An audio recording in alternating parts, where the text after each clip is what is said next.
Right, guys. Ooh, what's up? Ooh, that's interesting.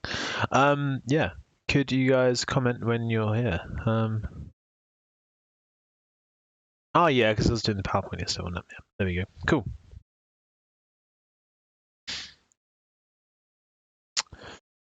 Yeah, no comments yet. So is anybody out there? Please comment if you are.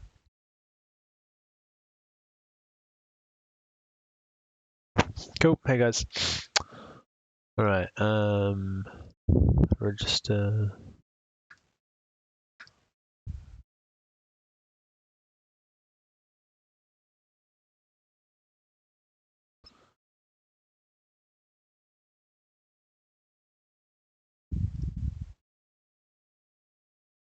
All right. So we've got Alex. We've got Callum.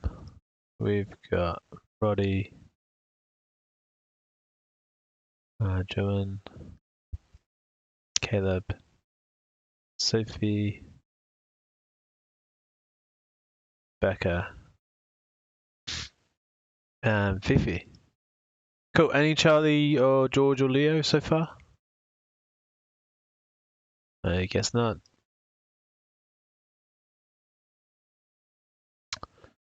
Cool. All right. So yeah, we're going to finish. Well, we might finish off the mock run through today. We did pretty well yesterday, so hopefully you guys are all thinking about what choices you might want to do next year. Let's wait for this to load.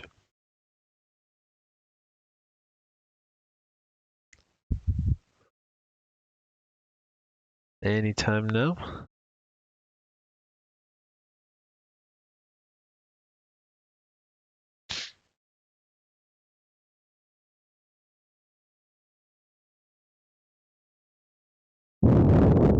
There we go. Cool. All right. So yeah. Oh yeah, we got to this one. Cool.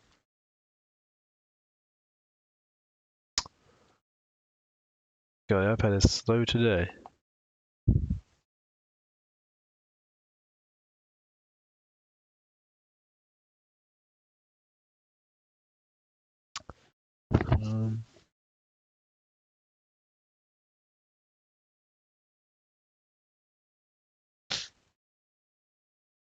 Cool. All right, we're in. All right. So yeah, we left off with this question. Right, so what we needed to do for this one, part one, find the error. So we need to do an integral. So first thing you need to do is expand. I'm just going to try and find, yeah, there it is. Send that to back. Cool. So we don't really, we do. We need to find out where this curve crosses the axis. We're trying to show that the shaded area is 20/3. So first thing we need to do is work out what these values here are.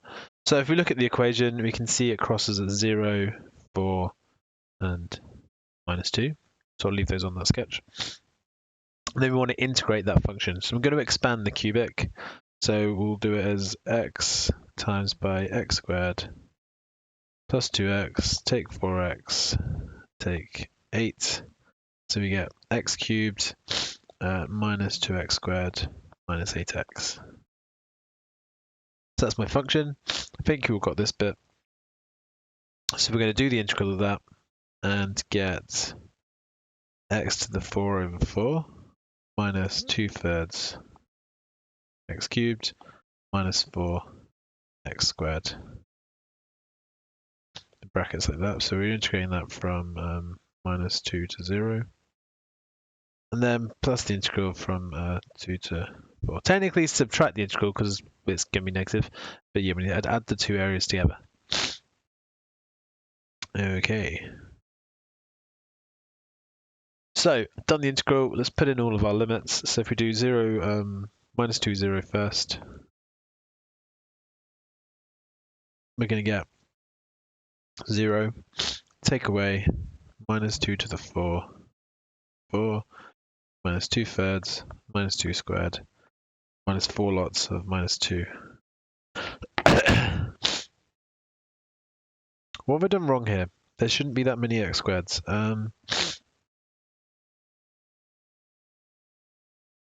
Is that free? I believe that's a free. Cool.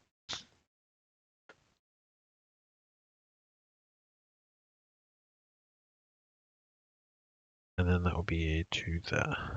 Cool. So that's our first bracket. So get calculators out and type it all in. So we've got 0 take away minus 2 to the power 4 over 4. Take away 2/3 of minus 2 cubed.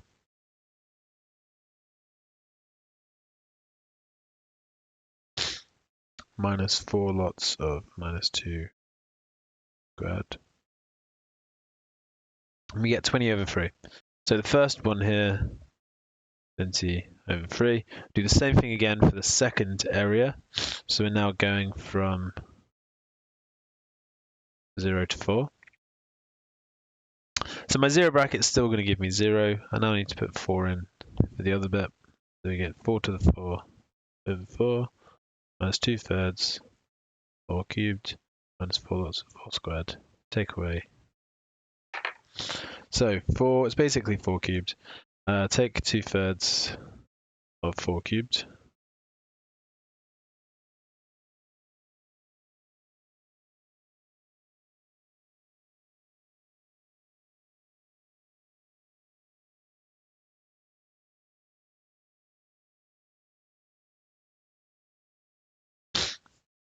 Take 4 cubed. So you get minus 128 over 3. Right, so if I make them both positive and add them both together, we get 20 over 3 plus 128 over 3, which gives me 148 over 3. Oh, oh, I won. Sorry, I did the whole thing. Oops. Well, we did more than we needed there. So, okay.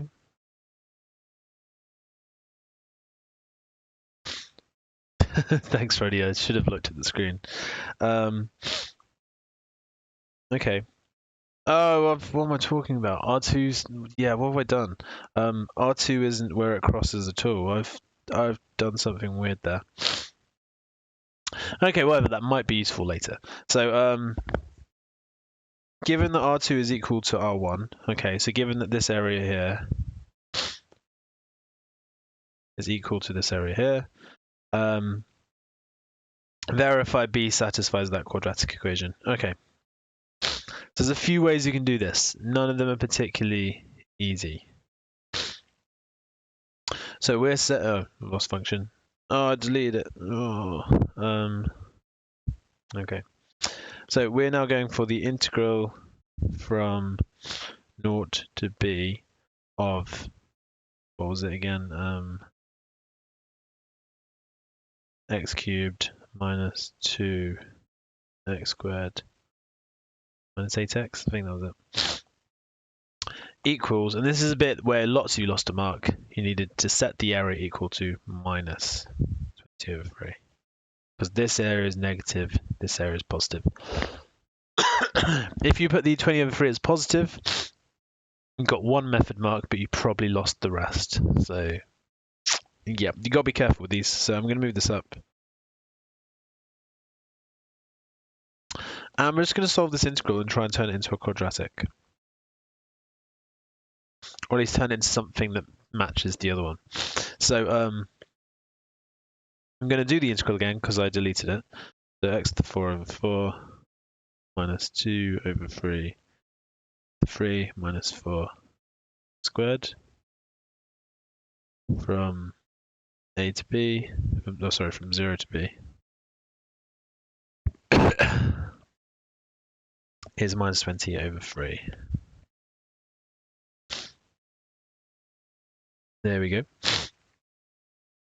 Okay, so let's put b in. So this was another method mark for actually starting the integral. So b to the 4 over 4 minus 2/3 b cubed minus 4b squared.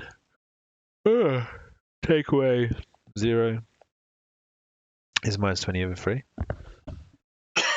So I can put it all on one side.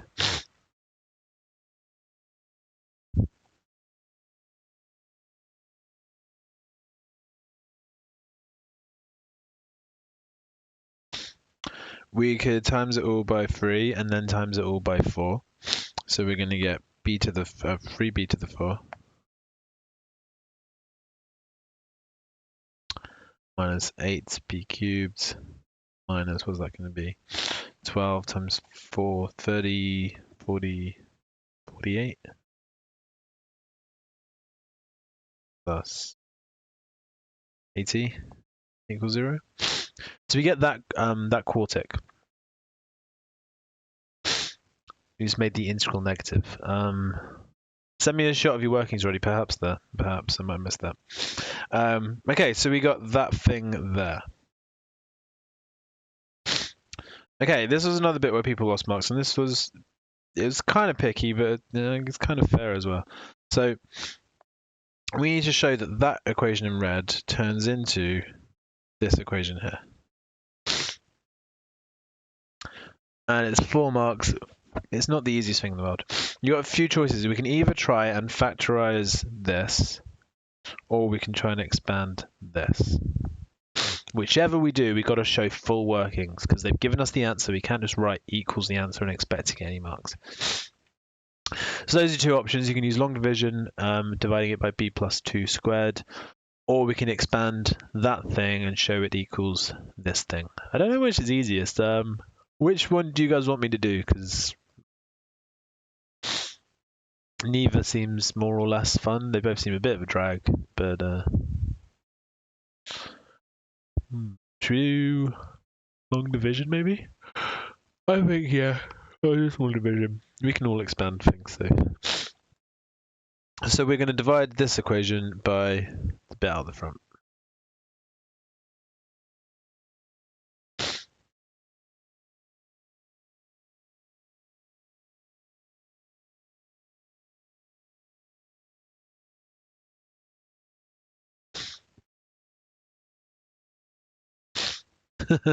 Too late.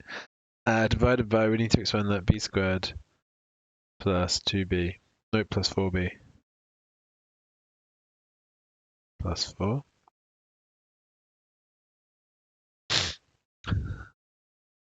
And then we're going to divide, so 3b to the 4 divided by b squared is 3b squared. Ooh, so far so good. Times its check, so we get 3b to the 4. Can't read my own writing, that's for 4, so 12b cubed.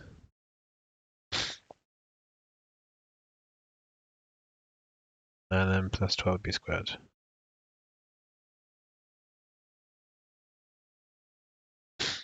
So now we subtract all this stuff. So 8 minus 12 is going to be minus 20 b cubed, and we're going to get minus 48 minus 12, which is going to be minus 60 squared. Drop down the 80 plus 80. Okay, divide again, so we get minus 20 on top, still looking good, minus 20b in fact. Times it, minus 20b cubed. Minus 20 times 4 is going to be minus 80b squared. And then we're going to get minus 4 times 2, 80.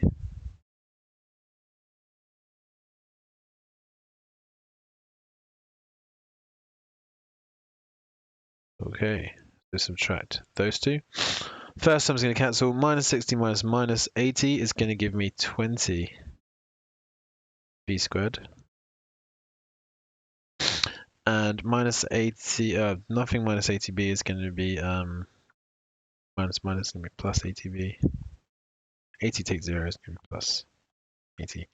Right, last time for the division, I think now. Yes. So b squared into there is going to be plus 20. We're done. We may as well finish it though. The times it down to check, and we get the same thing: 20b squared plus 80b plus 80. 0. So that we now need to say therefore they are the same. So we've then verified that it satisfies the equation. Alternatively, yeah, you could expand this one, and you'd need to show that it equals the other one, and then say therefore they're the same.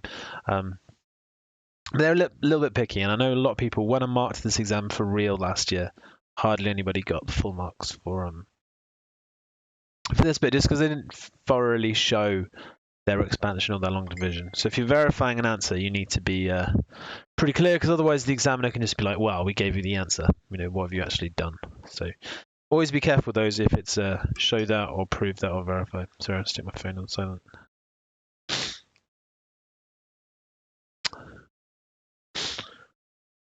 Cool. Right, what's the last bit of this one? Oh yeah, the area thing.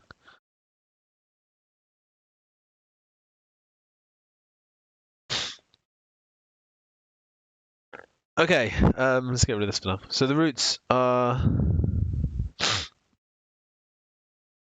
of the thing we just solved.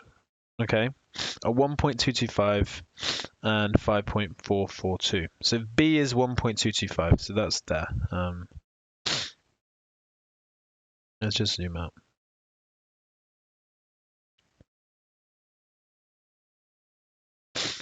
Okay, so 1.225 is b, which is there. And that is the point at which the area under the R2 is equal to R1. Okay, so what is the 5.442 then? Well, 5.442, what's the significance of it? It must be the same, it must meet the same condition as B. So B is the point where the area below equals the area above.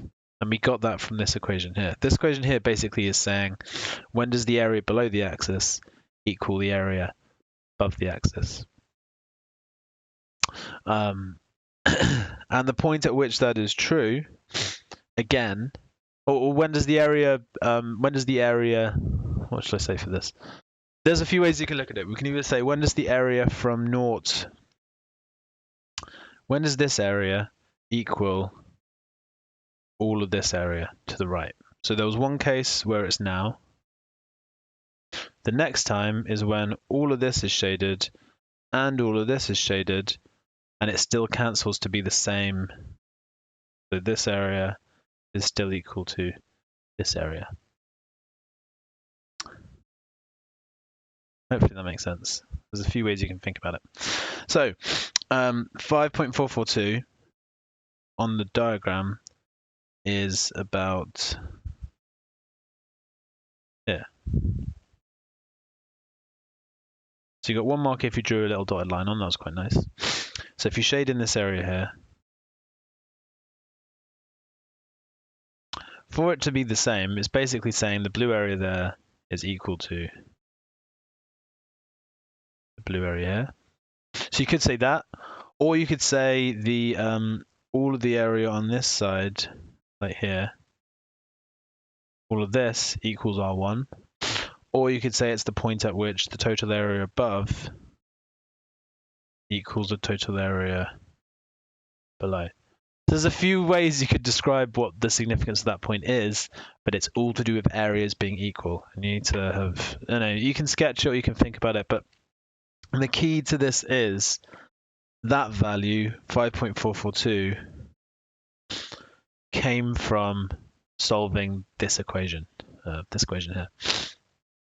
So it must have the same significance as 1.225. 1.225 is when the areas are equal. So 5.42 must be the next point where the areas are equal. Rod, have you sent it? Sorry, I haven't actually checked.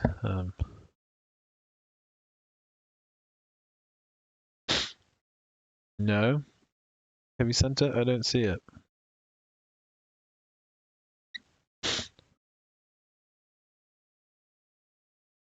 Yeah, send it now, Roddy. I'll have a look in a minute. But yeah, any questions about that part? I know that part's quite difficult.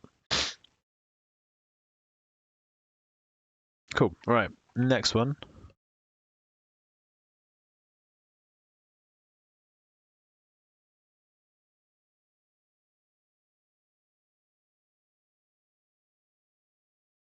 That was question 8.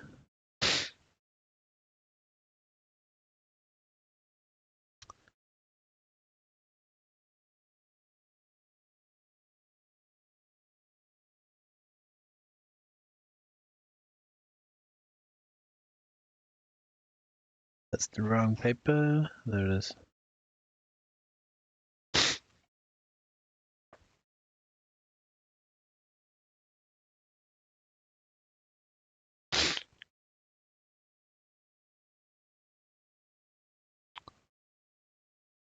Okay, part B, nice and easy. Let's go through that. I'm going to give you guys a sec to try and rethink your answers to part B because I think a couple of you, I think only 2 of you got it, so I'd like you guys to try and do it yourselves. So, log A minus log B. We need to show this. So we're going to say log A over B is log A take B. So we're just using the division rule on the first set of terms. Then we can cancel out the logs on both sides to get A over B, A minus B. Times that by B to get A over B equals AB minus B squared. Get all the A's onto, no, that's gone now. Get all the A's onto one side. So we get A minus AB minus B squared. Factorize A, 1 minus B minus B squared. Divide A equals minus B squared over 1 minus B. Change all the signs. A equals B squared over B take. Guys, it's windy today, isn't it? It's cold. Yeah, so that's part A done. Right, part B. I'd like you guys to have another think about it because I can just tell you it, but I'd rather you figure it out for yourselves. A lot of you got half of the way there. The key though is remembering this bit here. So lots of you considered B has to be greater than 0 into the equation. Not many of you considered the whole A has to be greater than B, which also has to be greater than 0. So I'm going to give you 4 minutes just to try and redo this one. Where's my timer? Yeah, we'll see how you get on. Right, time starts now.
Okie dokie. So, yeah. So first part of this is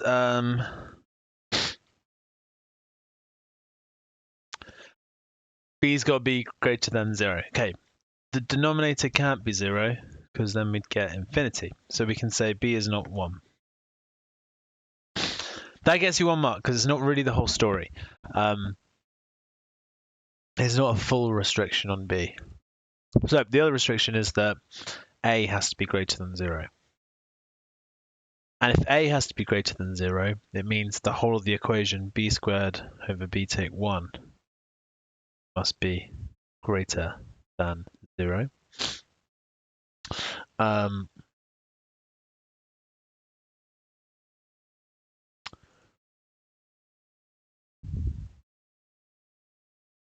don't like the workings there.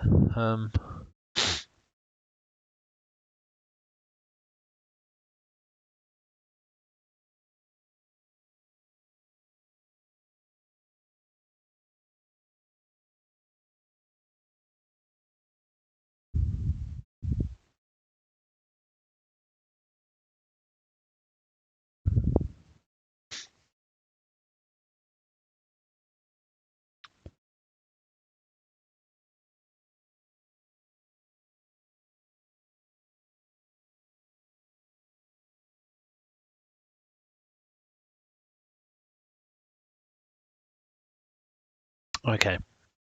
All right. Yeah, the reasoning there is not very good. So what I would say is that for this to be greater than 0, b squared is always going to be positive. Yeah. Any number that b is going to be positive. B squared will be positive because you're squaring it. B minus 1. Now that could be if b was minus 1. Minus 1 take minus 1 going to be negative. So the denominator needs to be positive for a to be greater than 0, because otherwise we're dividing by a negative. Yeah. So if b was equal to 0, we'd get minus 1 on the bottom, we'd get a negative. For the denominator to be positive, b must be greater than 1. Does that make sense for everybody? So because the denominator must be positive for the fraction there to be positive, so therefore b has to be greater than 1. Right, just make sure you're all happy there. If anyone's not, I can try and describe it in a different way. But yeah, so b greater than 1 is our full restriction. So b not equal to 1 gets you 1 mark, but for the full 2 marks you need to have b greater than 1 and some kind of reasoning as well. But we're doing pretty well for time. I definitely think we're gonna finish all this. All right, question 10. Again, it was all right. I think a lot of people struggle with part 2. I'll tell you what, we'll do part 1, and I might give you guys a bit longer to do part 2 with some hints. So I think the key to part 2 is a sketch. Right, so proof for all numbers, all natural numbers, that n squared plus 2 is not divisible by 4. Easiest way to do this is do it for evens and do it for odds. You can do it via contradiction, but it's not as easy as just proving it for evens and odds. So we'll do the even and odd proof. If any of you want me to do the contradiction, I'll see if I can remember it. Been a while since I did it, but yeah, there is a proof by contradiction that will work for this. Yeah, anyway, so previous not divisible by 4. So we're going to use evens first. So we're going to say n equals 2k. So you get 2k squared plus 2, which gives me 4k squared plus 2. So this bit is divisible by 4. Add 2 means it's no longer divisible by 4. Then we do odds. So we'll say n is 2k plus 1. So 2k plus 1 all squared plus 2. Gives me 4k squared plus 4k plus 1 plus 2 is plus 3. So we've got a even plus 3 is odd, therefore not divisible by 4. And then we need a statement of proof. So we need to see, therefore, not divisible by 4 or any natural numbers. So you need, it was 1 mark for evens in a method or odds in a method, another mark for doing both evens and odds, and then the final mark is for your statement of proof. You've got to have the statement of proof linking it all up together. Joan, I'll have a look now.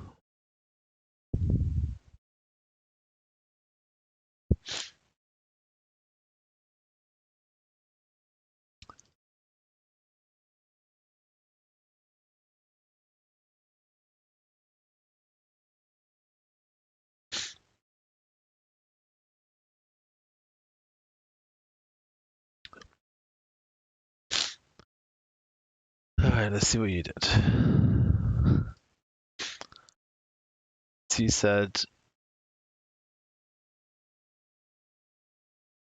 n squared is even, therefore n is even.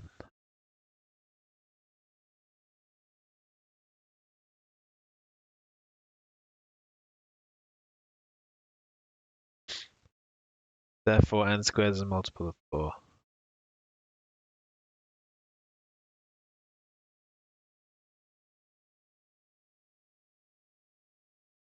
Okay, yeah. What have you said next? Where 2k represents all even integers.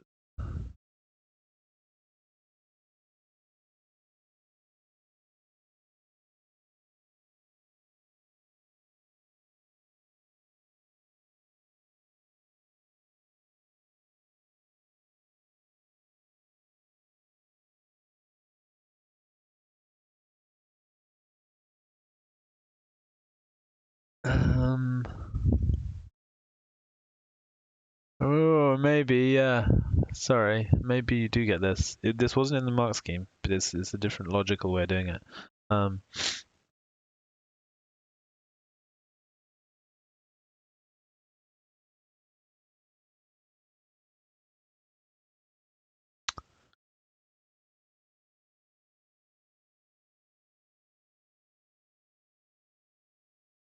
Although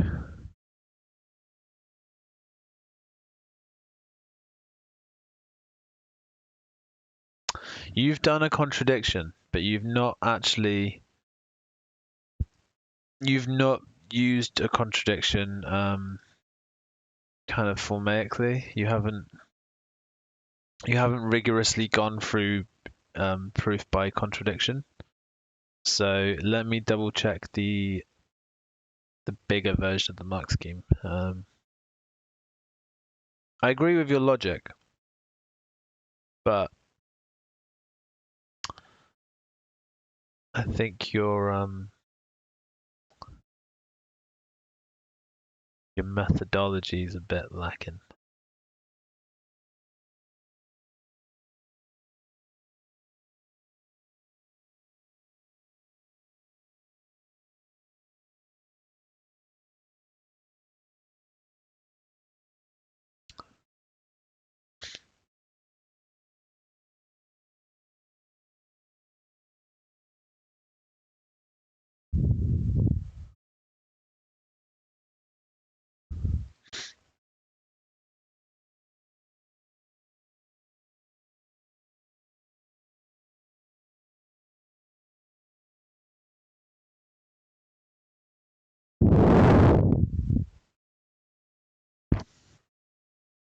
Oh dear. All right.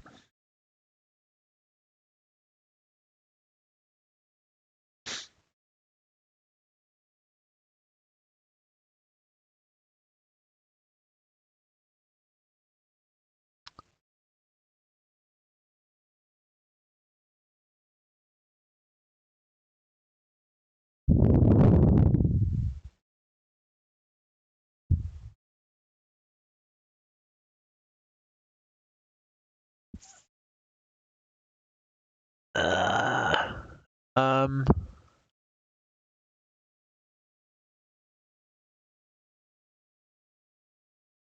Hmm. That's. I'll show you guys what I'm thinking about. Just send this over. There's the gun. Let me go. Google Drive. Syncing. Yeah. Visible confusion. Yeah. Let's bring it up.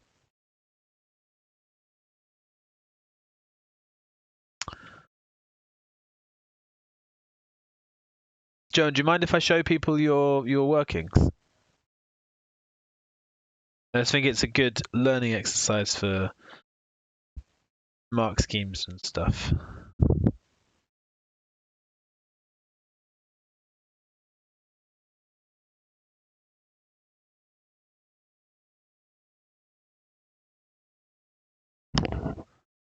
No, I do not mind. Good. You've given your permission now.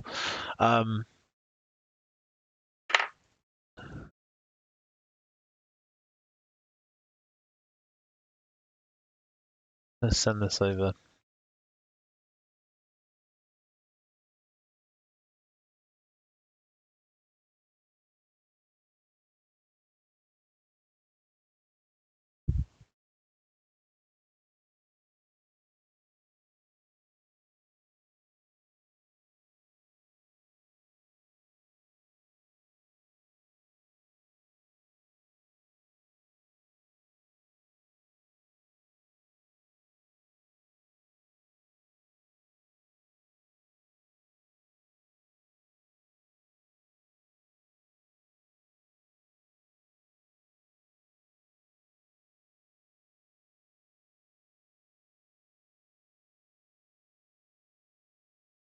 All right, can you guys all see that roughly? Hopefully you can.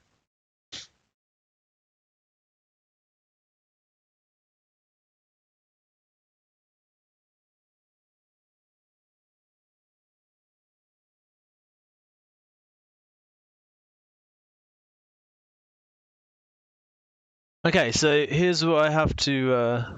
Oh, I just gotta go get the door, guys. I'll be right back. Have a look through and see what you think. See, we'll have a vote. See if you think Joan deserves the M1 marks, because that's what I'm worrying about. Be right back.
Sorry guys, just had a load of parcels come, so that's exciting. I'll open those later.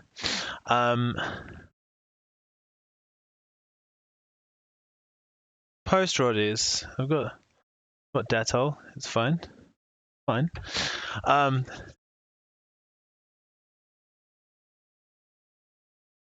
It says let. It says let it equal it. My worry is that.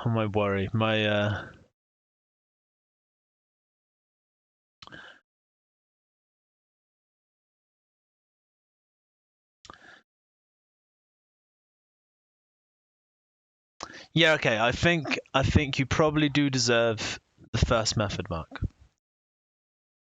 You said let instead of assume that, but we'll allow that. You got the next one. Just about. You did the next one. But you haven't said, hence there is a contradiction. So I don't think you can get the last mark for sure. And the first mark, yeah, it's, I think you probably would have gotten it, but it's, if you said assume that, you would definitely get the mark. So please, in future, say assume that instead. If you're going to do contradiction, always start with assume this, blah, blah, blah, contradiction, hence there is a contradiction, hence this. It's got to be sandwiched between those two things. In real life, yeah, you've proved it. You've mathematically proved it. In Edexcel's mark scheme, be rigorous with your proof. So, Joan, yeah, you want 3 more marks there then. Let me do that right now.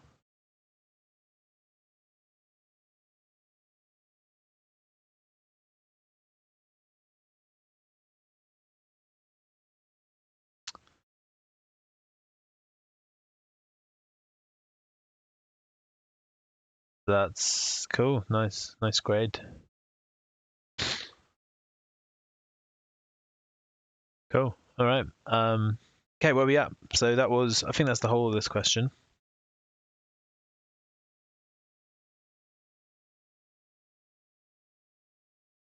And we'll move on to the next slide. Cool.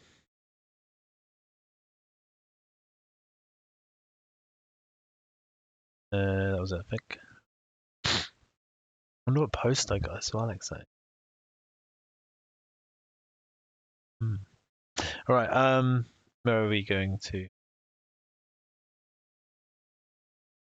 Yes, this race thing. Yeah. This wasn't very well done. Part A was fine. Part B, maybe 2 of you got. Oh, is it 10 part 2? Oh, crap. Yeah, I wanted you guys to try this on your own, didn't I? So, let's skip that.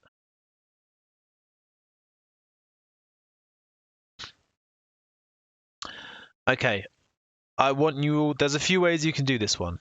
I remember specifically in the examiner's notes, which is a document you get with the past papers that says it's a report on what all the examiners thought of the exam. The key line for this one was students that sketched their answer were much more likely to get full marks in this part of the question than students who tried to solve it algebraically.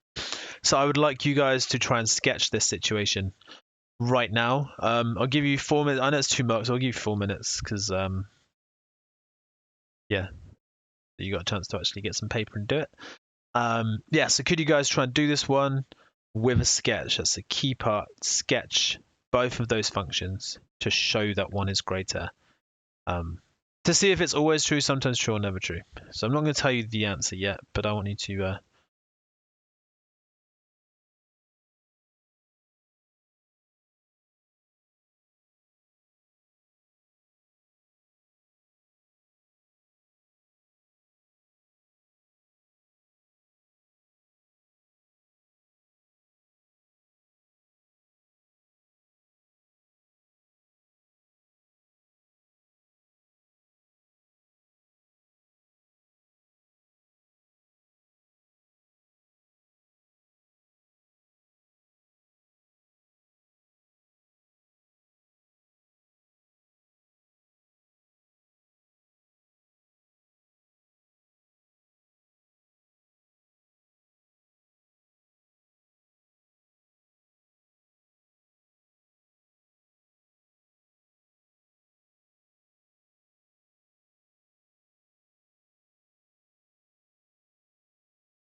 Roddy, I can't see your email. Is it via Teams or via college email?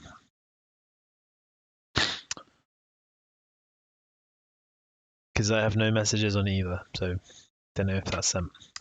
Check you didn't send it to my old student account. That sometimes happens. Right, given... Okay, yes, we need to sketch this. So, x minus 9, nice and easy. Y equals x minus 9. It's going to be...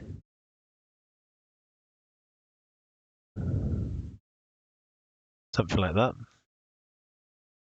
The other one then. 3x take 28. So if I draw the other graph first, 3x is quite steep, going through minus 28. We could work out where both of these cross the axis, which might be useful. So x minus 9 crosses at 9, obviously. 3x minus 28. Well, if I'm drawing the original kind of curve first, we're going to modulus it. So 3x minus 28, we want y to be equal to 0, so it's going to be 28 over 3. 28 over 3 is just past 9, so that's going to be crossing. It's much steeper. Would be down there. It would keep going down, but modulus is going to reflect it up, so we get this. That's going to go through 28. Cool. So, looking at that sketch, which wasn't very hard to draw. If you've got a graphical calculator, it's even less hard to draw. Given x is anything, the yellow curve is greater than or equal to the red curve. Is that sometimes true, always true, or never true? Well, it's greater than here and here, and it's less than here, so sometimes true. You can just say there are values above and below on my sketch. Alternatively, you could find out what these values here are, and you could do the whole inequality. X is greater than, x is less than, it's true, otherwise it's false.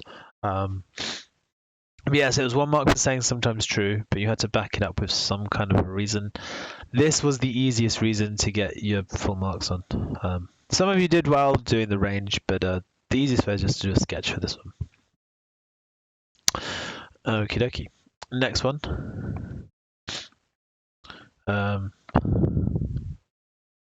So this is the race one. I think I just got an email, Roddy, so that might be you.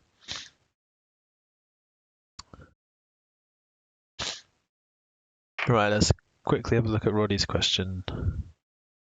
10b.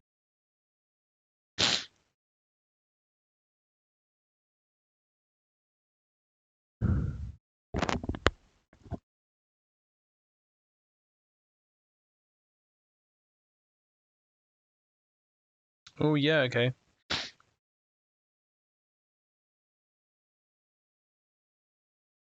Yeah, how many marks did I take off you for that? Yeah, you should get that.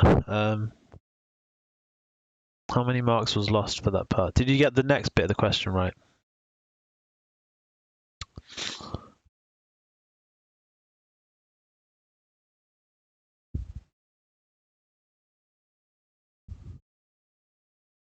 Let's just go in and have a look.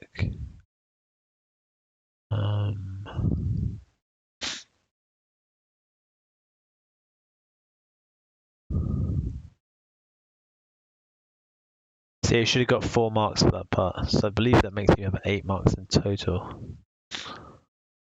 Yeah. Alright, I'll quickly have a look at it. Sorry guys, I just want to get sorted now.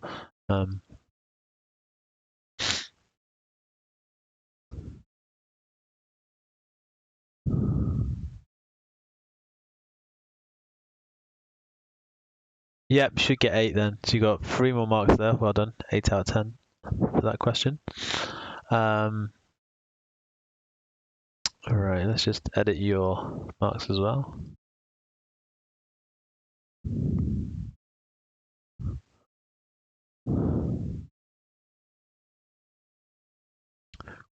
Cool. Good.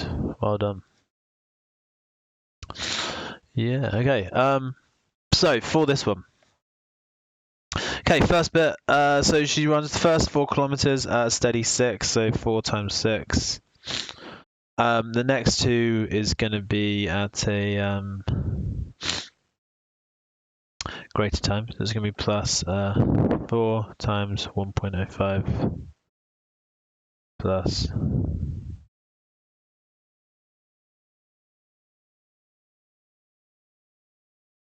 4 times 1.05 squared. I think you all got this.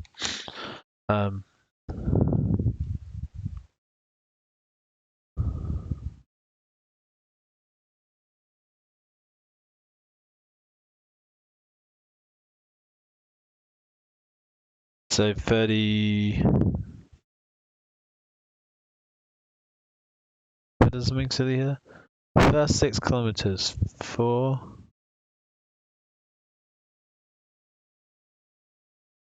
Wait, no, 6. It should be a 6 there.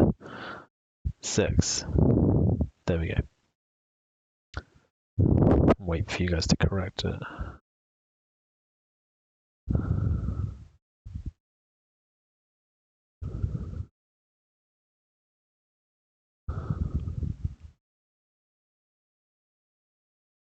So yeah, you get 36.915.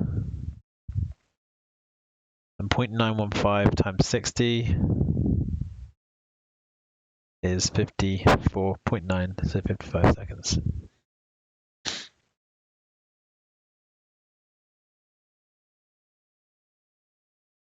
Cool, so that's what we needed for the first one. Nice and easy.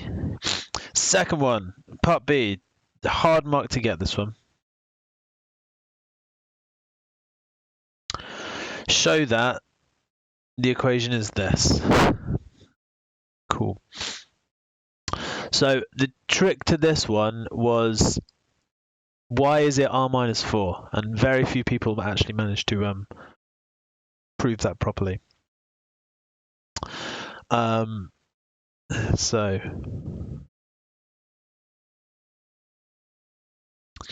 we can say, if you like, I think the easiest way, and the way they had in the mark scheme, was to say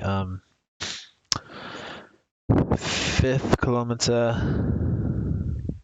equals 6 times 1.05 to the 1, or to the r.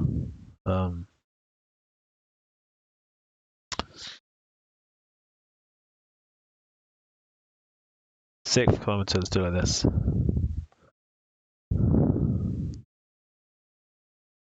7th kilometer.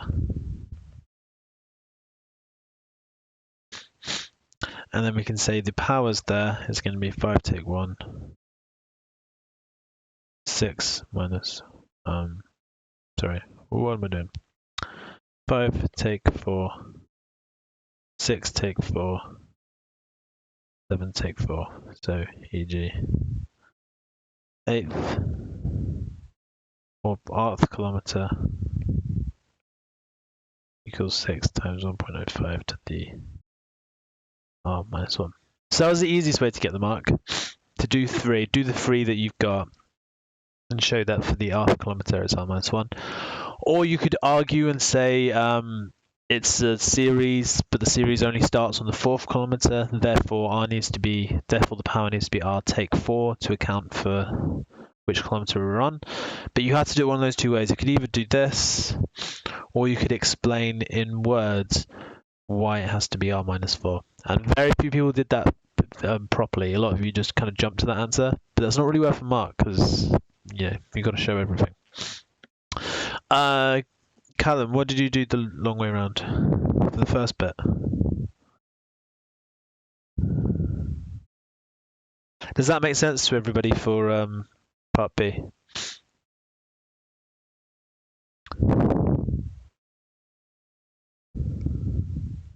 Oh, okay. Okay, yeah. Part C, total time she'll take to complete the race. So we're doing a arithmetic. Let me just read this through again. 20-kilometer race. Cool. Yeah, there's a number of different acceptable methods. So it's a series. It's a geometric series. So we're going to use Sn equals a 1 minus r to the n 1 minus r. Now, the problem you're going to face is that it's not arithmetic from the beginning. So the first 4 kilometers are just stuck. They're 6 minutes per kilometer. So in other words, you've got 6 times 4 minutes, the first 4, which leaves us with how many more kilometers? 16 more kilometers. So, yeah, and you've got to be really careful with this. So if we use n is 16, we need the first term. The first term in our series is going to be the time she took to run the 5th kilometer, which, if you remember, is 6 times 1.05. In other words, the first term is going to be 6.3. So if we use all those numbers, it should work out and give us the correct answer. There are a few ways you can do it. I'm just going to get the mark scheme up so I can show you guys what the different methods were. There's about 5 or 6 acceptable. Wait, that's just paper. There's about 5 or 6 acceptable. First time is the 4th.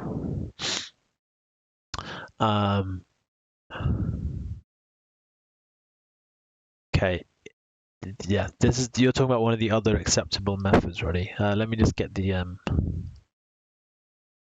full mark scheme.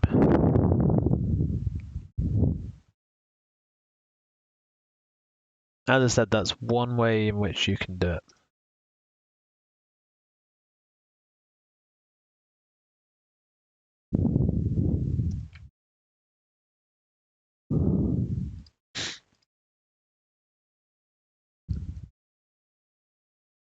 Okay, so your choices are this, really. As I said, the way I would have approached it would be to do the first term as the 5th term, and then I've got 16 terms in total. What Roddy's suggesting is the first term is the 4th kilometer, which is 6. So this is my way. I'm just going to put that in a little box there. That's Alex's method. Roddy's method. So Roddy, you're saying you're going to use n. Your first term is going to be 6. Therefore, you're going to have 3 terms before that. So you're going to have 6 times 3 plus all this stuff. And your n is going to be 17. Does that make sense? So you can do it your way. It'll give you the same answer, but you need to make sure you change the other stuff too. Because there need to be 20 terms in total. If you're using A as 6, you're saying there's only 4 terms before that. Oh. So yeah, that's another way you could do it. There are a few acceptable ways. You could also have used 6.6, so you can start a bit later on. There's a load of different methods. Those are probably the most common.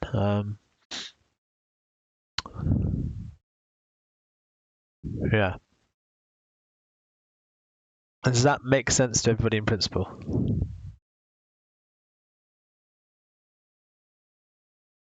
So we'll do it my way. If you want to try Roddy's way, you can. You should get the same answer. So I'm going to do 24 plus my arithmetic sum, which is going to be 6.3, 1 minus 1.05 to the power 16, divided by 1 minus 1.05.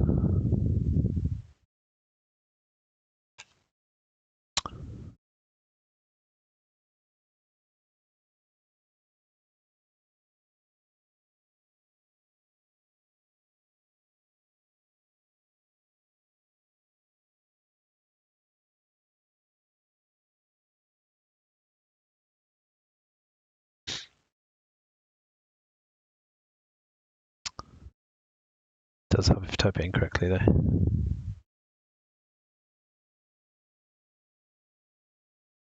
and I get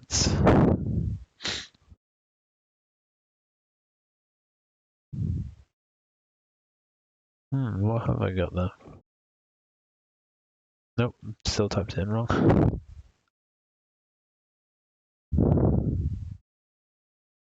So I get 173.04.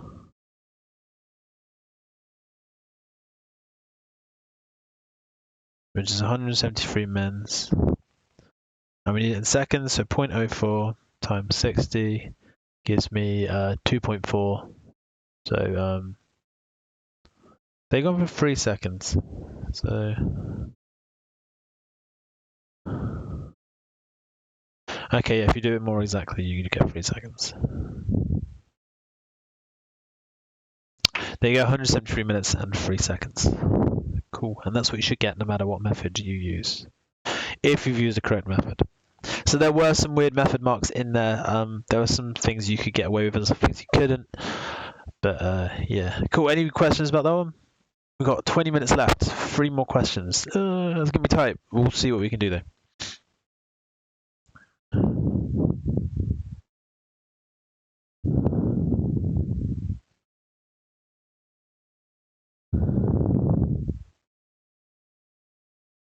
So, question 12.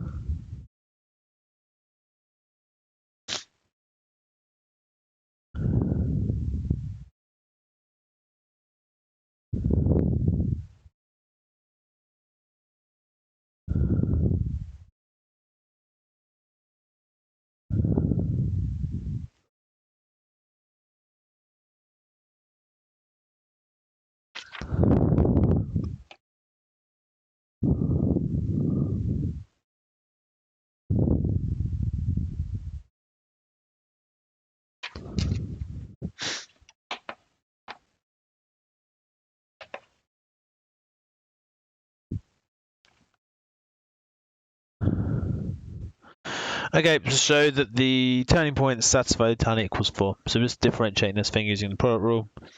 So you can choose it whatever way around you like. So let's use u is 10 e to the minus 0.25 x, v is sine x, u dash is minus 2.5 e to the minus 0.25 x,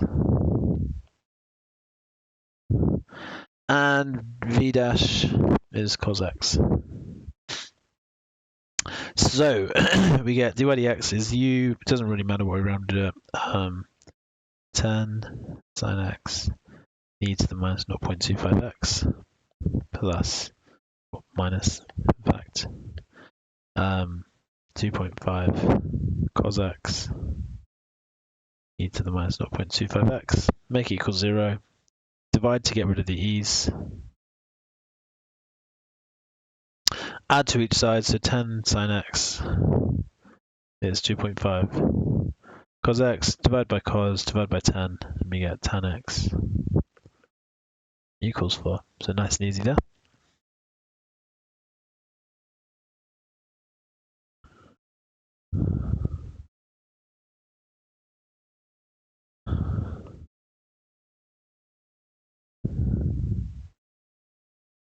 Okay, so we want to sketch the graph of modulus this. So to sketch that, it's a modulus graph. All we're going to be doing is modding it. So all the negative bits are going to become positive.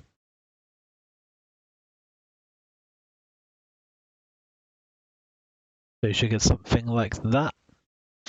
You need to be careful. I've done a kind of bad one there. They need to be like this. If you did it like this, you would not get the mark. It needs to be a direct point because of the nature of a modulus function.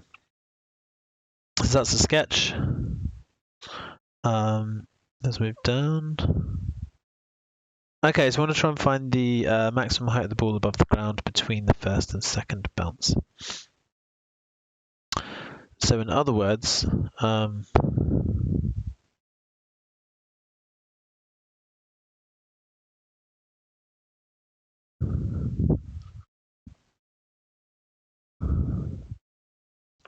we we want to try and find this point here. And we already differentiated it, and we found that tan x equals 4. So we're trying to solve that and then put it back into the h equation.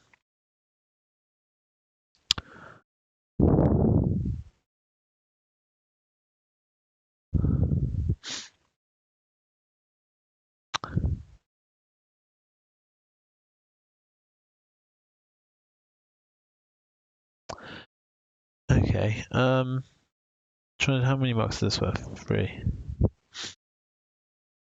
Cool. So if we just think about sine has a maximum at 1. The max value of sine is 1. I guess maybe we do need to solve this. So we're going to solve tan x equals 4.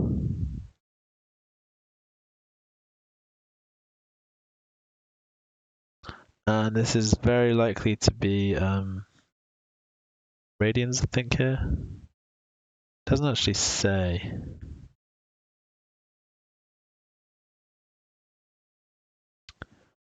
All we're told is greater than 0. It probably doesn't matter, actually. No, it's not going to matter. Yeah, we're going to need to be radians because we've got t and the e there. So tan x is 4. So arc tan x of 4 in radians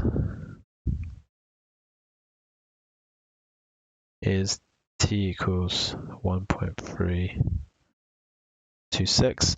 If we put that into the function, we're going to get 10 lots of e to the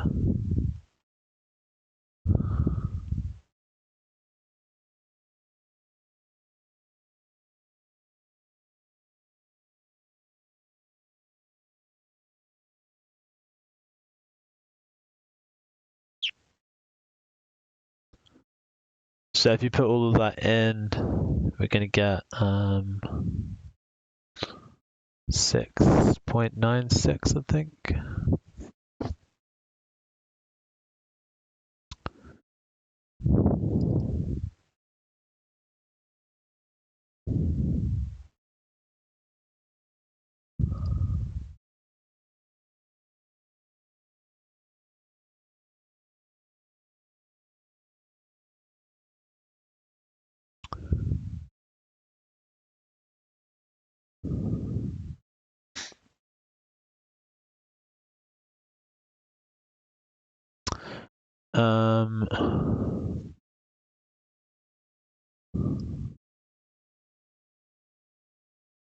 No, we need to use the second point. So that's our first solution. Next solution.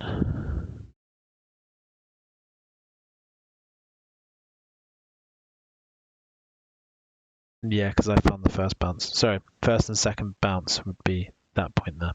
So yeah, we need to use the second t value, solving for tan. So we got 1.3. We now we want to get this one, so that's going to be pi by 2 plus that. So pi plus that, plus 0.326. Gives me an angle of 4.468 there. So if you put that in as t, we're going to get h equals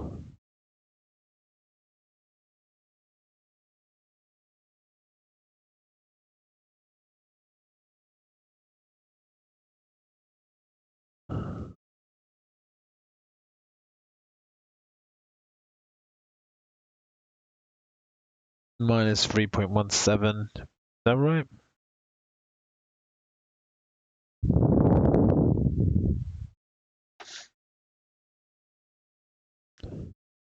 Yeah, so we get minus 3.17, 7, or 3.18, let's say. And if you modulus that, we get h equals 3.18. Cool.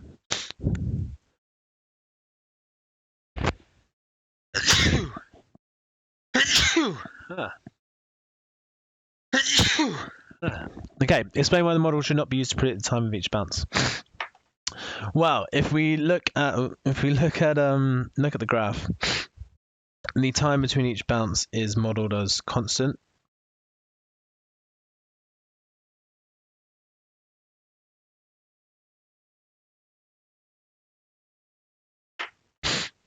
And that's not going to be realistic. In real life, things will bounce faster until they've leveled out. So you can say the time is modeled as constant. This is not accurate. The times would get closer. You could also say the size of the ball.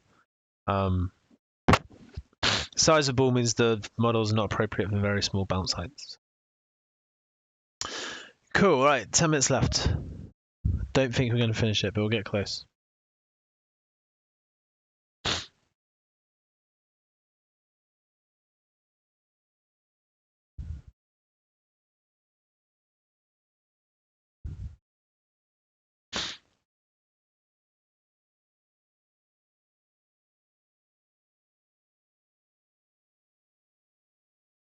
Oh, 10 minutes.